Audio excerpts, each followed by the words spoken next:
আসসালামু আলাইকুম। সবাইকে জানাচ্ছি আন্তরিক শুভেচ্ছা এবং অভিনন্দন। আজকে আমি টাইম ভ্যালু অফ মানি এই অধ্যায়ের শুধুমাত্র জাতীয় বিশ্ববিদ্যালয়ের গুরুত্বপূর্ণ অঙ্ক নিয়ে আলোচনা করব। তো সর্বপ্রথমে জাতীয় বিশ্ববিদ্যালয়ের 2010 সালের অনার্স ফার্স্ট ইয়ারে এই অঙ্কটা আসছিল। তো এইখানে আমাদের প্রথমে বলা হয়েছে যে মিস্টার আশরাফ ডিপোজিটেড টাকা 5 লাখ ইন এ ব্যাংক, অর্থাৎ একটা ব্যাংকে মিস্টার আশরাফ কি করছে, 5 লাখ টাকা জমা করছে। ডিপোজিটেড অর্থ হলো 5 লক্ষ, এই ডিপোজিট অর্থ হলো জমা করা। কত জমা রাখছে এখানে? 5 লক্ষ টাকা ইন এ ব্যাংক, একটা ব্যাংকে। The bank promise to give him, bank তাকে কি করলো, 12% ইন্টারেস্ট দিল পার অ্যানাম, প্রতি বছর। What will be the terminal value after 7 years in compounded annually, অর্থাৎ ব্যাংক যদি তাকে 12% ইন্টারেস্ট দেয় এবং ব্যাংক প্রতি বছর এই টাকার উপর ইন্টারেস্ট ধার্য করবে কম্পাউন্ডেড অ্যানুয়ালি, অর্থাৎ বছরের চক্রবৃদ্ধি করা হবে একবার করে। তাহলে what will be the terminal value, এখানে বলছে যে what will be the terminal value, অর্থাৎ ফিউচার ভ্যালু বের করতে বলছে। আমরা জানি যে ফিউচার ভ্যালু অনেকগুলো নাম থাকতে পারে, যেমন future value, terminal value, compounding value. এই তিনটা কিন্তু একই কথা, যার অর্থ হলো ভবিষ্যৎ মূল্য, অর্থাৎ ফিউচার ভ্যালু।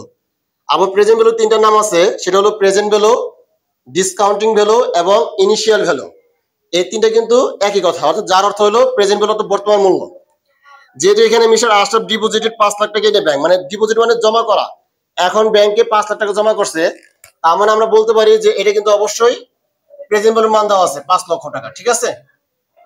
তাহলে এটা প্রেজেন্ট ভ্যালুর মান দেওয়া আছে। আর ইন্টারেস্ট মান, আর এর মান দেওয়া আছে আমাদের 12%। 12% কে আমরা যদি 100 দিয়ে ভাগ করি তাহলে আমাদের পয়েন্টের রূপান্তর হয়ে যাবে 0.12, ঠিক আছে?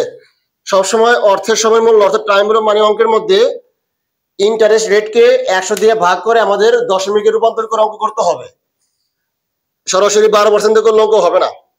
What will be the terminal value, অর্থাৎ ভবিষ্যৎ মূল্য কত বলছে, আফটার 7 ইয়ার্স, তার মানে এর মান দেওয়া আছে আমাদের 7 বছর, 7 দেওয়া আছে। আর যেহেতু বলছে what is the terminal value, অর্থাৎ ভবিষ্যৎ মূল্য কত হবে সেটা বের বলছে, ঠিক আছে? তাহলে এবি আমাদের এখানে হোয়াট। আর এখানে কিন্তু 5 লক্ষ টাকা কিন্তু একবার জমা দিছে, বারবার কিন্তু জমা দেয় নাই।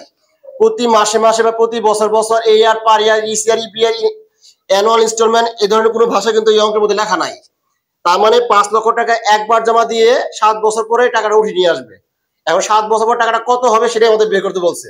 আর 5 লাখ টাকা কিন্তু এখন একবারই জমা দিছে, এই 7 বছরের মধ্যে ব্যাংকে না গেলেও চলবে। সে জমা দিয়ে এই 7 বছর আর ব্যাংকের সাথে তার আর কোনো সম্পর্ক না রাখলেও হবে, শুধু 7 বছর যে সুদ আসল সহ মোট টাকাটা উঠে নিয়ে আসবে। তার মানে ধরে নিতে হবে যে এটা অবশ্যই এককালীন অঙ্ক, ঠিক আছে? তোমরা যদি এককালীন অঙ্ক এবং কিস্তির অঙ্ক যদি বুঝতে না পারো তাহলে অবশ্যই 1 নম্বরের ক্লাসটা ভালোভাবে দেখে নিবে, কারণ 1 নম্বরের অঙ্ক ক্লাসের মধ্যে কিন্তু আমি এককালীন এবং কিস্তি সম্পর্কে বিস্তারিত আলোচনা করেছি, ঠিক আছে? আমরা শুধু এখানে শুধু অঙ্ক করাবো। এটা বিবিএ ফার্স্ট ইয়ার 2010 সালে আসছিল সকল বিভাগে।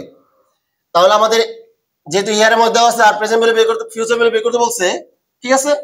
আর এককালীনের মধ্যে আমাদের ফিউচার ভ্যালু সূত্র হবে এবি পিভি ইনটু 1 প্লাস আর পাওয়ার কত এন, তাই না? এখন আমাদের এই পিভির মানটা কত দেওয়া আছে, 5 লক্ষ টাকা দেওয়া আছে। তাহলে আমরা এখানে 5 লক্ষ টাকা বসাবো, আর 1 প্লাস আর এর মান দেওয়া আছে 0.12, আর এর মান দেওয়া আছে আমাদের 7 বছর পরে। এখন আমাদের কি করতে হবে, এই মানটা এখানে বের করতে হবে। 5 লক্ষ টাকা আগে বসাবো, 5 লক্ষ টাকা বসানোর পরে এখানে গুণাকার আছে, গুণ চিহ্ন দিব। আর এইটুকুর মানটা কিভাবে বের করতে হয় সায়েন্টিফিক ক্যালকুলেটরে, যারা বুঝতে পারো না, যারা প্রথম, তাদের জন্য অবশ্যই একটু লক্ষ্য করো যে এখানে কিভাবে বের করতে হয়। প্রথমে এখানে যেভাবে আছে সেইভাবে আমি কিন্তু ক্যালকুলেটর উঠাবো, ঠিক আছে? সবাই আমার হাতে ক্যালকুলেটর দেখতে পাচ্ছ, সায়েন্টিফিক ক্যালকুলেটর ব্যবহার করতে হবে। প্রথমে ব্র্যাকেট দেওয়া আছে, তারপরে 1 প্লাস 0.12 ব্র্যাকেট, আবার পাওয়ার, এটা কিন্তু পাওয়ার চিহ্ন, এই যে ইলিশ মাছের কাটার মতো যেটা, সেটা কিন্তু পাওয়ার চিহ্ন। এখানে পাওয়ার দিব, পাওয়ার দেওয়া কত 7। সবাই লক্ষ্য করো, এখন এখানে যেভাবে আছে ওখানে কিন্তু সেভাবে আছে। এখন আমাদের এই সমান চাপ দিলে কিন্তু এই মানটা বের হয়ে যাবে। তাহলে এখানে যে মানটা আছে সেই মানটা আমরা এখানে বসে দিব। তাহলে 2.210681407।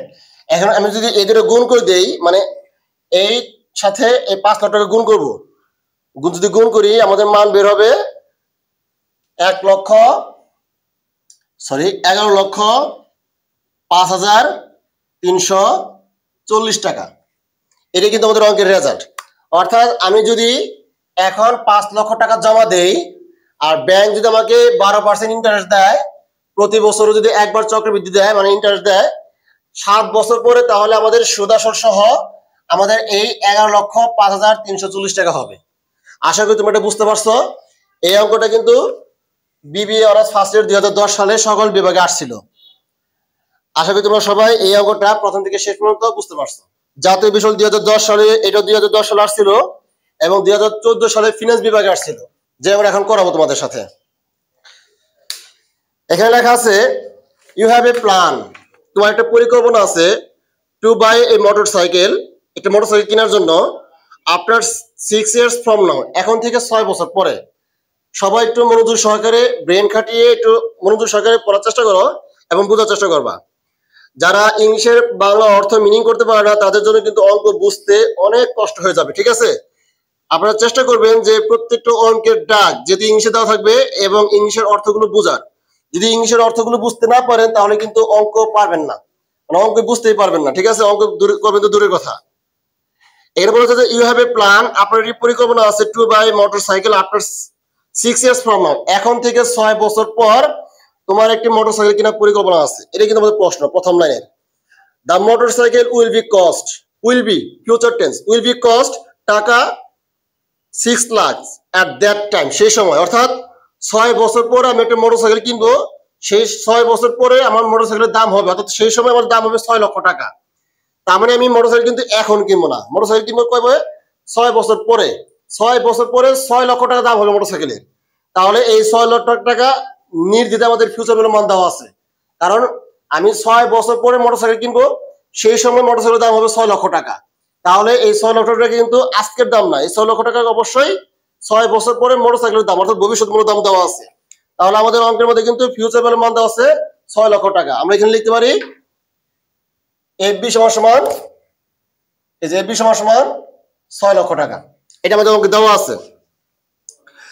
ইউ আর প্ল্যানিং, তুমি পরিকল্পনা করতেছো to accumulated the required fund, মানে রিকোয়ার্ড ফান্ড বলতে বোঝানো হয়েছে এই 6 লক্ষ টাকাকে টার্গেট করে তুমি কিছু টাকা জমা রাখবা by monthly deposit in a bank, অর্থাৎ প্রতি মাসে জমা করবে, ঠিক আছে? একটা ব্যাংকে মাসিক কিস্তিতে জমা করে আমার এই 6 লাখ টাকা বানাতে হবে 6 বছর পরে। তার মানে এখানে মান্থলি ডিপোজিট বলছে, তাহলে এখানে আমাদের এম এ মান হবে, এখানে কিন্তু আমাদের এম এ মান হবে কিন্তু 12 হবে, কারণ যেহেতু মান্থলি বলছে প্রতি মাসে মাসে জমা দিব, অর্থাৎ প্রতি মাসে মাসে জমা দেবো মানে প্রতি মাসে মাসে ইন্টারেস্ট ধার্য করা। যেহেতু এখানে মাসিক ইন্টারেস্ট জমা দিবে এই জন্য এম এর মান কত হবে? 12 হবে, ঠিক আছে? তাহলে আর এর মানকে 12 দিয়ে ভাগ করতে হবে এবং এন এর মানকে 12 দিয়ে গুণ করতে হবে, যেটা আমরা 1 নাম্বার ক্লাসে পড়ছিলাম। প্রতি মাসে মাসে বললে তাহলে এম এর মান হবে কত? 12 হবে, আর আর এর মানকে আমাদের 12 দিয়ে ভাগ করতে হবে এবং এন এর মানকে 12 দিয়ে গুণ করতে হবে। আর ইন্টারেস্ট দেওয়া আছে আমাদের 12%। বলছে যে what will be the monthly instalment, আমরা কি প্রতি মাসে মাসিক কিস্তি পরিমাণ কত? মান্থলি ইনস্টলমেন্ট, তবে এখানে মাসিক কিস্তি পরিমাণে বলা দিছে। আমরা যদি বলতে পারি যে কিস্তির অঙ্ক, এটা এককালীন অঙ্ক না, ঠিক আছে? ইনস্টলমেন্ট অর্থ হলো এক কিস্তি, আমরা জানি ইনস্টলমেন্ট বাংলা হলো কিস্তি, ঠিক আছে? বলছে তো what will be the monthly instalment of your deposit, তোমার জমার মাসিক কিস্তি পরিমাণ কত? এখানে মাসিক কিস্তি পরিমাণ বের করতে বলছে। তার মানে এখানে অবশ্যই আমাদের প্রতি মাসে মাসে যে পরিমাণ টাকা জমা করব সেই পরিমাণ টাকাটা বের করতে বলছে। আর কিস্তির অঙ্কের মধ্যে কিস্তি পরিমাণকে আমরা অবশ্যই এ দ্বারা প্রকাশ করি, আমরা সবাই জানি। তাহলে আমাদের আর এর মান হবে এখানে 12%। এখানে 12% বলতে বোঝানো হয় 100 টাকার 1 বছরের সুদ দেওয়া আছে 12 টাকা, অর্থাৎ 12% বলতে বোঝানো হয় 100 টাকার 1 বছরের সুদ। যেহেতু এখানে 12% 1 বছর সুদ দেওয়া আছে আর প্রতি মাসে মাসে দিবে, এজন্য 0.12 কে আমাদের কি করতে হবে? 12 দিয়ে ভাগ করতে হবে, তাহলে আমাদের বের হবে 0.01, অর্থাৎ ইন্টারেস্টকে 12 দিয়ে ভাগ করব এবং এন এর মান কি এন দ্বারা গুণ 12 দিয়ে গুণ দিব, যেহেতু মান্থলি বলছে এখানে। আর এন এর মান আসলে 6 আছিল, তাহলে এখানে আমাদের এন এর মানকে 12 দিয়ে গুণ করতে হবে, তাহলে 6 12 72 হবে, 72টা কিস্তি হবে, ঠিক আছে? যদি 1 বছরে 12টা কিস্তি হয়, অর্থাৎ প্রতি মাসে মাসে যদি জমা দেই তাহলে 6 বছরের মোট কিস্তি হবে 72টা, আমাদের মোট 72 কিস্তি পরিমাণটা বের হয়ে যাবে, ঠিক আছে? এখন আমাদের কি করতে হবে? যেহেতু আমাদের এই ফিউচার ভ্যালুর মান দেওয়া আছে আর কিস্তির অঙ্কের ক্ষেত্রে যার মান দেওয়া থাকবে তার মানটা বের করতে হবে, মানে তার সূত্র ব্যবহার করতে হবে। কিস্তির অঙ্কের ক্ষেত্রে যার মান দেওয়া থাকবে তার সূত্রই ব্যবহার করতে হবে, অর্থাৎ তার সূত্র ব্যবহার করে আমাদের কিন্তু এর মানটা বের করতে হবে। এখানে কিন্তু আমাদের এর মান বের করতে বলছে, কিস্তির পরিমাণ বের করতে বলছে। এ দ্বারা বোঝানো হয় কিস্তির পরিমাণ। বলছে যে what is the monthly instalment, প্রতি মাসিক কিস্তির পরিমাণ কত। আর কিস্তি দ্বারা প্রশ্ন হয় আমাদের এ দ্বারা প্রশ্ন হয় কিস্তির পরিমাণ। যেহেতু এটা কিস্তির অঙ্ক, আর কিস্তির অঙ্কের ক্ষেত্রে যার মান দেওয়া থাকবে তার সূত্র ব্যবহার করতে হবে। অর্থাৎ যদি ফিউচারের মান দেওয়া থাকে তাহলে ফিউচারের সূত্র ব্যবহার করব, ফিউচারের সূত্র ব্যবহার করে আমাদের এর মান বের করতে হবে। যদি প্রেজেন্ট ভ্যালুর মান দেওয়া থাকে তাহলে প্রেজেন্ট ভ্যালুর সূত্র ব্যবহার করে আমাদের এর মান বের করতে হবে। অর্থাৎ আমি সহজভাবে বলতেছি, কিস্তির অঙ্কের ক্ষেত্রে যার মান দেওয়া থাকবে তার সূত্র ব্যবহার করতে হবে। অর্থাৎ তার সূত্র ব্যবহার করে আমাদের এর মান বের করতে হবে। যদি প্রেজেন্ট ভ্যালুর মান দেওয়া থাকে তাহলে প্রেজেন্ট ভ্যালুর সূত্র ব্যবহার করব, আর যদি ফিউচার ভ্যালুর মান দেওয়া থাকে তাহলে ফিউচার ভ্যালুর সূত্র ব্যবহার করতে হবে। That's final. আশা করি তোমরা এটা বুঝতে পারছো। যেহেতু এখানে কি আছে, ফিউচার ভ্যালুর মান দেওয়া আছে, আর আমরা জানি উই নো দ্যাট কিস্তির অঙ্কের ক্ষেত্রে ফিউচার ভ্যালুর সূত্র হবে a ব্র্যাকেট 1 প্লাস r পাওয়ার কত n মাইনাস 1 ব্র্যাকেট নিচে হলো r। সবাই লক্ষ্য করো, এটা কিন্তু কিস্তির অঙ্ক, অর্থাৎ এটা কিন্তু কিস্তির সূত্র, ঠিক আছে? ফিউচার ভ্যালুর কিস্তির সূত্র এটা। এখন লক্ষ্য করো সবাই, অনেক বইতে বা অনেক লেখক বা অনেক শিক্ষক কিন্তু এই সূত্র কিন্তু বিভিন্ন ভাবে লিখতে পারে। সমস্যা নাই, যে যেভাবে করুক না কেন সূত্র কিন্তু একই হবে, ঠিক আছে? আমাদের রেজাল্ট কিন্তু একই আসবে। আমার কাছে এটা সহজ মনে হয় বিধায় আমি এটা সূত্র ব্যবহার করছি। তোমাদের কাছে যেটা ভালো মনে হয় সেই সূত্র ব্যবহার করে তোমরা অঙ্ক করে দেখবে, রেজাল্ট কিন্তু একই আসবে, রেজাল্ট কিন্তু পরিবর্তন হবে না, ঠিক আছে? মান কিন্তু একই আসবে। এখানে আরেকটা কথা বলি, প্রত্যেকটা কিস্তির অঙ্ক কিন্তু জমা দেওয়ার পদ্ধতি দুই ধরনের, একটা হলো বছরের শুরুতে, আরটা হলো বছরের শেষে। অর্থাৎ আমি যে প্রতি বছর বছর টাকা বা প্রতি মাসে মাসে কিস্তি জমা দিব, সেই জমা দেওয়ার পদ্ধতি কিন্তু দুইটা, একটা হলো বছরের শুরুতে, আরটা কি বছরের শেষে। এই অঙ্কের মধ্যে কিন্তু বছরের শুরুতে বা শেষে কোনো কিছু উল্লেখ নাই, তার মানে আমাদের ধরে নিতে হবে যে কিস্তির টাকাটা প্রতি বছরের শেষে জমা দেওয়া হয়েছে। অর্থাৎ কোন অঙ্কের মধ্যে যদি বছরের শুরুতে বা শেষে কোনো কিছু উল্লেখ না থাকে তাহলে সেটা অবশ্যই বছরের শেষে জমা দেওয়া হয়েছে, এটা ধরে নিতে হবে। আর যদি বলা থাকে যে বছরের শুরুতে জমা দেওয়া হয়েছে, তখন আমাদের সূত্রটা সেমই থাকবে, শুধুমাত্র আমাদের কি করতে হবে যে 1 প্লাস r, মানে একটা কিস্তি বেশি হবে, মানে এটুকু গুণ করতে হবে, এই সম্পূর্ণ মানের সাথে এটুকু কি করতে হবে, গুণ করতে হবে। কখন? যখন কিস্তির টাকাটা প্রতি বছরের শুরুতে জমা দেওয়া হবে, অর্থাৎ বছরের শুরুতে যখন জমা দিব তখন আমাদের কি করতে হবে, 1 প্লাস r গুণ করতে হবে। আর যদি প্রতি বছরের শেষে জমা দেই তাহলে 1 প্লাস r গুণ হবে না। আর কোনো কিছু যদি বলা না থাকে, বছরের শুরুতে বা শেষে কোনো কিছু যদি বলা না থাকে অঙ্কে, তাহলে ধরে নিতে হবে যে প্রতি বছর কিস্তি টাকাটা বছরের শেষে জমা দেওয়া হয়েছে, অর্থাৎ শেষে ধরে অঙ্কটা করতে হবে। এই জন্য আমাদের কি করতে হবে না, 1 প্লাস r গুণ হবে না। একমাত্র বছরের শুরুতে জমা দিলে এবং অঙ্কে যদি স্পষ্ট বলা থাকে যে বছরের শুরুতে জমা দেওয়া হয়েছে, সেই ক্ষেত্রে আমাদের এই সূত্রের সাথে 1 প্লাস r গুণ করতে হবে। এটা মনে রাখবো সবাই, বছর শুরুতে জমা দিলে 1 প্লাস r গুণ হবে, বছর শেষে দিলে 1 প্লাস r গুণ হবে না। আর অঙ্কের শুরুতে বা শেষে কোনো কিছু বলা না থাকলে ধরে নিতে হবে যে বছরের শেষে জমা দিছে, এই জন্য 1 প্লাস r গুণ করতে হবে না, ঠিক আছে? আশা করি তোমরা বুঝতে পারছো। যেহেতু এই অঙ্কের মধ্যে বছর শুরুতে বা শেষে কোনো কিছু উল্লেখ নাই, তার মানে ধরে নিতে হবে যে এটা বছরের শেষে জমা দিচ্ছে প্রতি বছরের কিস্তির টাকাটা, এই জন্য এখানে 1 প্লাস r গুণ হবে না। এখন আমাদের এখানে যে মানগুলো আছে সেই মানগুলো আমরা এখানে বসে দিব। তাহলে এখানে আমাদের ফিউচার মান দেওয়া কত দেখো তো, 6 লক্ষ টাকা দেওয়া আছে, তাই না? আবার এর মান দেওয়া নাই, কারণ এর মানটা আমরা বের করবো, এখানে কিস্তির পরিমাণটা বের করতে বলছে। তাহলে সেকেন্ড ব্র্যাকেট, তারপরে 1 প্লাস r এর মান দেওয়া আছে আমাদের 0.01, আর এর মান দেওয়া আছে আমাদের 72 দেওয়া আছে। অর্থাৎ এই 12 দিয়ে ভাগ করে এবং 12 দিয়ে গুণ করার পর যে মানটা বের হবে সেই মানটা আমরা এখানে বসাবো। এখানে 12 দিয়ে গুণ বা 12 দিয়ে ভাগ কেন হয়েছে, কারণ এখানে মান্থলি বলছে, এই জন্য 12 দিয়ে 12 হয়েছে এর মান, এই জন্য 12 দিয়ে ভাগ 12 দিয়ে গুণ করা হয়েছে। যদি কোয়ার্টারলি বলতো তাহলে এর মান হতো 4, কোয়ার্টার বলতে বোঝানো হয় 3 মাস পর পর জমা দেওয়া, তখন আমাদের এই 0.12 কে 4 দিয়ে ভাগ করতাম, 4 দিয়ে গুণ করতাম। যদি এখানে বাই মান্থলি বলতো আমার 2 মাস পর পর, সেই ক্ষেত্রে আমাদের কিন্তু 2 মাস পর পর হলে বছর হবে 6 বার, তখন কিন্তু আমার এখানে এম এর মান হবে 6, তখন আমার এই 0.12 কে 6 দ্বারা ভাগ করতাম আর এর মানকে 6 দ্বারা গুণ করতাম, এখানে 6 দ্বারা 6 গুণ করলে আমাদের 636 আসতো। আশা করি তোমরা বুঝতে পারছো। যদি এখানে বলতো উইকলি বলতো তাহলে 52 দ্বারা ভাগ করতাম, 52 দ্বারা গুণ করতাম, কারণ 52 সপ্তাহে কিন্তু 1 বছর। আর যদি অ্যানুয়ালি বলতো, অ্যানুয়ালি, সেক্ষেত্রে আমাদের কোনো কিছু গুণ বা ভাগ কিছু করতে হতো না, অঙ্কের যে বছর দেওয়া আছে আর অঙ্কের যে রেট দেওয়া আছে, অঙ্কে দেওয়া আছে কত 0.12 অর্থাৎ 12% আর 6 বছর, এই 0.12 আর 6 দিয়ে অঙ্ক করতাম এখানে, যদি বছরে একবার চক্রবৃদ্ধি করা হতো, অর্থাৎ বছরে যদি একবার অ্যানুয়ালি বলা থাকতো। আশা করি তোমরা এটা বুঝতে পারছো। এর বিস্তারিত ক্লাস কিন্তু আমি 1 নম্বর ক্লাস আলোচনা করছি, তোমরা অবশ্যই 1 নম্বর ক্লাসটা ভালোভাবে দেখে নিবে। 1 নম্বর ক্লাসটা প্রথম থেকে শেষ পর্যন্ত দেখলে আর সমস্যা থাকবে না। তারপর মাইনাস কি 1 আর নিচে পয়েন্ট কত 0.01, এখন আমাদের কি করতে হবে, এখানে 6 লক্ষ টাকা বসাবো, বসিয়ে সমান সমান এ। এই সম্পূর্ণ মানটা অর্থাৎ এই সম্পূর্ণ ক্যালকুলেশনটা আমরা সাইন্টিফিক ক্যালকুলেশন করতে পারি।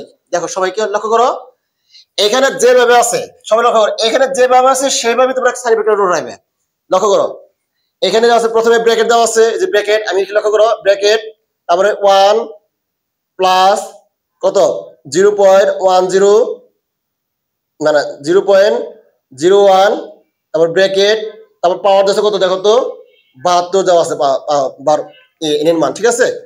তারপর আমরা সমান সমান -1 দিব, অর্থাৎ ওখানে যা আছে এখানে কিন্তু আমি তাই উঠাইছি। এখন সমান চাপ দিলে এখানে যে মানটা বের হয়েছে এই মানটা কিন্তু এই যে উপরে যে মানটা এই মানটা হলো এই মানটা, ঠিক আছে। এখন আমাদের কি করতে হবে, ভাগ করতে হবে কত, এই যে 0.01 এটাতে ভাগ করলে আমাদের কিন্তু এই মানটা বের হয়ে যাবে। তাহলে এখানে বের হয়েছে কত 104.70999312 এই মানটা বের হয়েছে। তোমরা একবার ছাড়া দুবার একটু চেষ্টা করে দেখো, সবারই কিন্তু এই মানটা বের হবে, ঠিক আছে। এখন আমাদের কি করতে হবে, আমরা এর মান বের করবো। আমরা জানি আমরা যার মান বের করবো সেটা কি এখানে গুণাকার আছে, তাই না। তাহলে এটা কি আমরা যদি এর মান বের করতে দিলে এই মানটা এখানে রেখে এটা কি হয়ে যাবে, এই পাশে ভাগ হয়ে যাবে, তাই না। তাহলে আমরা যদি এখানে এর মানটা রাখি তাহলে এই 6 লক্ষ টাকা এখানে ভাগ দিব, তাহলে 6 লক্ষ টাকা উপরে থাকবে আর নিচে কি 104.70999312। আমি যদি এই 6 লক্ষ টাকাকে এর মান দ্বারা ভাগ করি আমাদের মান বের হবে, এর মান কত 5730 টাকা আসবে। 0.12 আছে এখানে, কিন্তু দশমিক কিন্তু 5-এর নিচে আছে, অর্থাৎ 12 কিন্তু 5-এর নিচে। তার মানে এটা অবশ্যই এই দশমিক না দিলেও হয়, ঠিক আছে, শুধু এটুকু রাখলেই হবে। তার মানে এখানে প্রতি কিস্তির পরিমাণ হবে 5730 টাকা। আমি যদি প্রতি মাসে এই 5730 টাকা করে ব্যাংকে রাখি প্রতি মাসে, যেহেতু মান্থলি ডিপোজিট বলছে, প্রতি মাসে 5730 টাকা যদি রাখি আর ব্যাংক যদি আমাকে 12% ইন্টারেস্ট দেয় তাহলে 6 বছর পরে আমার সুদ আসল সহ এই 6 লক্ষ টাকা হবে। আশা করি তোমরা সবাই বুঝতে পারছো। তার মানে এটা আমাদের কিস্তির পরিমাণ, এইটাকে কিন্তু আমাদের প্রতি মাসে মাসে জমা দিতে হবে। যেহেতু কিস্তির অঙ্ক, এইভাবে অঙ্ক করলে আমাদের কিন্তু 10-এ 10 মার্ক পাবো যদি এটা 10 মার্কে আসে। আশা করি তোমরা সবাই এই অঙ্কটা বুঝতে পারছো। এবার আমরা করবো 2018 সালে ম্যানেজমেন্ট বিভাগে আসছিল অনার্স সেকেন্ড ইয়ারে। সবাই বের করো, এই অঙ্কটা কিন্তু সবার বইতে আছে। ম্যানেজমেন্ট বিভাগে 2018 সালে একটা অঙ্ক আসছিল, যেটা সেকেন্ড ইয়ারে 2018 সালে ম্যানেজমেন্ট বিভাগে আসছিল, ঠিক আছে। ম্যানেজমেন্ট বিভাগে আমরা জানি ম্যানেজমেন্ট বিভাগে কিন্তু প্রিন্সিপাল অফ ফিনান্সটা সেকেন্ড ইয়ারে আছে। এখানে বলা হচ্ছে AB bank limited pays 12% interest on your deposit which is compounded quarterly. Quarterly বলতে বোঝানো হয় 3 মাস পর পর ইন্টারেস্ট ধার্য করা। তাহলে 3 মাস পর যদি হয় তাহলে বছর হবে 4 বার। এই জন্য এখানে আমাদের এবি মান হবে 4। আর তাহলে আমাদের কি করতে হবে, আর এর মানকে 4 দ্বারা ভাগ করতে হবে এবং এন এর মানকে 4 দ্বারা গুণ করতে হবে, গুণ করে আবার অঙ্ক করতে হবে। ইফ টাকা 50,000 ইজ ডিপোজিটেড টুডে, সবাইটা লক্ষ্য করো, একটু মনোযোগ সহকারে লক্ষ্য করো। এখানে কিন্তু স্পষ্টভাবে বলছে ইফ, যদি টাকা 50,000 ইজ ডিপোজিটেড টুডে। ডিপোজিটেড বলতে বোঝানো জমা করা, আর টুডে বলতে হবে আজকে। তার মানে আজকে 50,000 টাকা যদি জমা রাখো, find the amount it will be stand at the end of the 8 years। তার মানে কি কত টাকা হবে, মানে কত টাকা দাঁড়াবে, will be stand মানে কি কত টাকা দাঁড়াবে আফটার 8 years মানে 8 বছর পরে। তার মানে আমাদের এখানে কিন্তু প্রেজেন্ট ভ্যালুর মান দেওয়া আছে, তাই না। কারণ আমি এখানে জমা করছি কত টাকা, আজকে 50,000 টাকা। তাহলে আজকে যেহেতু আমি 50,000 জমা রাখছি তাহলে অবশ্যই এটা প্রেজেন্ট ভ্যালুর মান দেওয়া আছে, কোনো সন্দেহ নাই, তাই না। আর আমাদের বলছে যে 8 বছর পরে টাকা কত হবে, তার মানে এটা ফিউচার ভ্যালুর মান বের করতে বলছে। এটা কিন্তু এক কাহিনীর অঙ্ক, আমি টাকা কিন্তু বারবার জমা দিই নাই, টাকা কিন্তু একবারই জমা দিছি। অর্থাৎ আজকে 50,000 টাকা জমা দিছি, আগামী 8 বছর পরে যে ওই 85 টাকা সুদ আসল সহ টাকা উঠে নিয়ে আসবো। আমি কিন্তু টাকা কিন্তু বারবার জমা দিই নাই। যদি আমি টাকা বারবার জমা দিতাম প্রতি মাসে মাসে বা প্রতি বছর বছর জমা দিতাম এই অঙ্কের মতো, এই আগের অঙ্কের মতো, তাহলে সেটা কিস্তির অঙ্ক হইতো। যেহেতু এখানে টাকা কিন্তু একবার জমা দিছি, অর্থাৎ 50,000 টাকা কিন্তু আজকে একবার জমা দিছি, এই জন্য আমাদের এখানে কিন্তু এককালীন সুদ ব্যবহার করতে হবে। আর মান দেওয়া আছে, কারণ আমাদের প্রেজেন্ট ভ্যালুর মান দেওয়া আছে। যেহেতু 50,000 টাকা আমি আজকে জমা করবো, ইফ 50,000 টাকা ইজ ডিপোজিটেড টুডে, মানে আজকে 50,000 জমা করি তাহলে 8 বছর পর টাকাটা কত হবে সেটা বের করতে বলছে। তাহলে প্রেজেন্ট ভ্যালু মান দেওয়া আছে কত টাকা আমাদের 50,000 টাকা। আর আর এর মান দেওয়া আছে আমাদের এখানে, যেহেতু এখানে কোয়ার্টারলি বলছে তাহলে এম এর মান কত হবে 4 হবে, তাই না, যেহেতু কোয়ার্টারলি বলছে। আর আর এর মান হবে কত এখানে, আর এর মান দেওয়া আছে আমাদের 12%। 12% মানে কি 0.12, আর এটাকে 4 দ্বারা ভাগ করতে হবে। আমি যদি ভাগ করি তাহলে কত হবে 0.03 আসবে, তাই না। আর এর মান আসবে কত আমাদের কয় বছর, 8 বছর। এই 8 যদি আমি যদি 4 দ্বারা গুণ করি 4 আর 32, তাহলে 32টা আসবে। সবাই লক্ষ্য করো এখানে এম এর মান 4 হওয়ার কারণ কি, কারণ এখানে বলছে যে কম্পাউন্ডেড কোয়ার্টারলি বলছে। কোয়ার্টারলি বলতে বোঝানো হয় প্রতি 3 মাস পর পর জমা টাকার উপর ব্যাংক কি করবে, ইন্টারেস্ট ধার্য করা হবে প্রতি 3 মাস পর পর।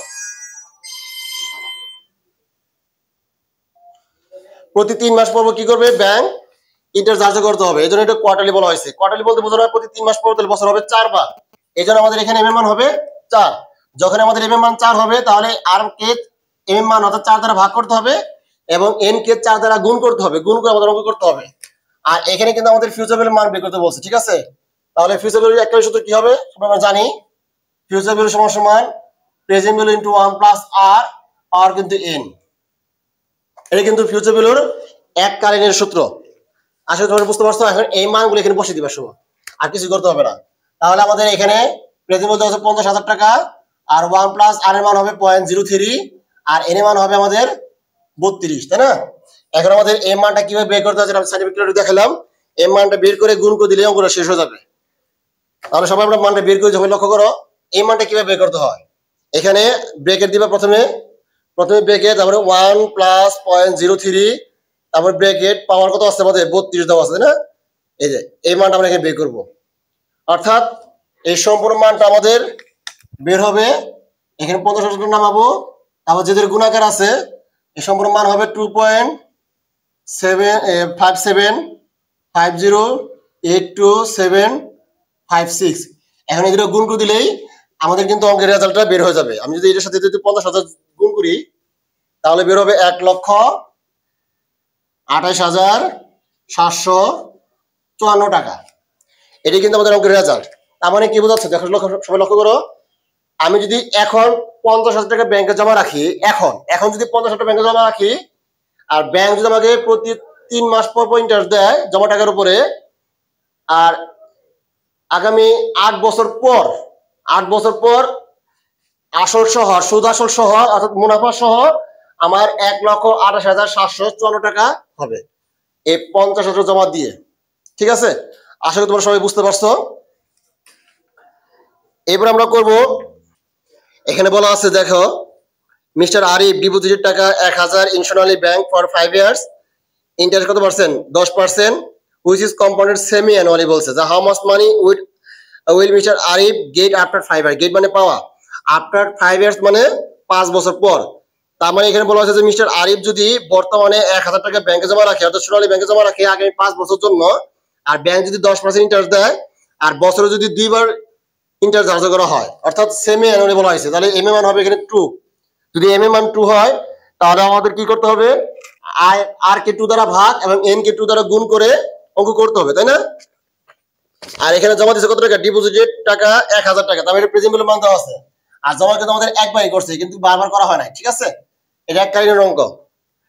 আর এখানে আমাদের 5 বছরের জন্য এম এর মান হবে কত 2, যে সেমি অ্যানুয়ালি বলছে, আর আর এর মান হবে আমাদের 10 বলছে এখানে, তাহলে 0.10 কে 2 দ্বারা ভাগ করব, ভাগ করলে আমাদের 0.05 আসবে, তাই না।